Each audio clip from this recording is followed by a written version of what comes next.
Video games are the highest form of art, uniting music, acting, visuals, programming, sculpting, and storytelling into an ultimate immersive art. Video games.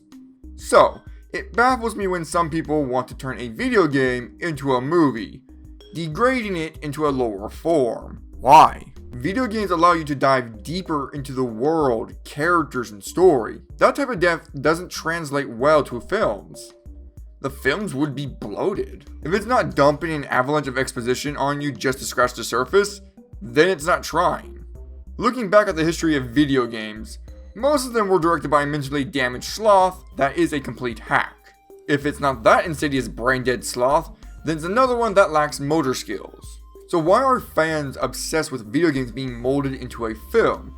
I guess there's something appealing of seeing your favorite character come to life? Okay, fine, let's indulge in that fantasy. In a hypothetical scenario, we get a phenomenal director that has a burning passion for a movie video game adaptation. What hurdles would they have to overcome? Well, let me introduce you to my new series, Could Blank Be a Film? This is where we analyze video game franchises' chance of being a successful movie. We will look at the length of the story and how it's told. The first game I want to look at is Bloodborne. I might as well group the other Soulborne games as well because they have similar story structure and length.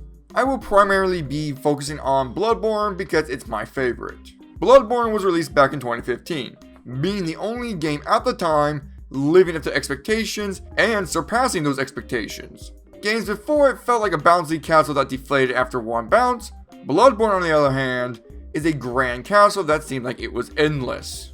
It had masterfully crafted atmosphere, solid fast-paced gameplay, and a long, deep, interesting visual narrative. In Bloodborne, you play a hunter who travels to Yarnam to discover it's doing its monthly purge and beasts are attacking it. Traversing through the town, you learn about the Great Ones, the ancient blood that curses the town, and how the town drowned in madness.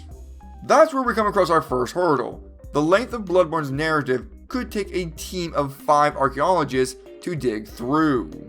The main story is about 35 hours long, and to get the complete story could take you about 45 hours. A 2-hour and 30-minute movie isn't going to cut it. That would only be about 5% for the main campaign. Even if they did 7 films and each one was 2 hours, they would only get 40% of the story. It would take approximately 23 movies to get the full story, and each film keeping a consistent quality. Okay, for the sake of the argument, let's say we get a Bloodborne cinematic universe. Each film focusing on different parts of the lore to build up to killing an old man while listening to sad music. However, we do have one more hurdle to cross: Bloodborne's story structure. What I absolutely love about the Soulsborne games is that they use subtlety and the gorgeous visuals to tell the story. The 45 hours of storytelling doesn't come from drawn out, exposition heavy cutscenes. It comes from exploring the environment and analyzing it, then using what you learn to piece together the story. Just look at this place. You could dissect this for years and create a compelling narrative around it. Yeah, there is character dialogues and item descriptions to fill in more of the story, but they are usually brief. I don't recall a single character having more than a paragraph of dialogue. Welcome home, dear. What's wrong? Anything you'd like to tell me? Oh, good. What a relief. You always were the brave one. But you can't bottle up everything inside. You mustn't be afraid to share.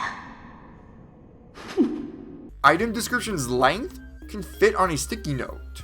A Bloodborne movie would just be 75% visual based, while only 25% of dialogue to help fill in the holes. That's very difficult. It being a game has the full advantage over a movie, because the game can perfectly pace itself. No rush to cram deep lore into 2 hours and still make it feel natural. To me, Bloodborne is the definition of visual art, using its beautiful, masterfully crafted atmosphere to convey its deep, horrific story. A story that can only be told in the most immersive art, video games. the film adaptation can only hope to get a crumb of the game's success. I would say the film has a 2% chance of obtaining that one little crumb. What do you guys think? Do you think Bloodborne could work as a film? Leave your thoughts down in the comments down below.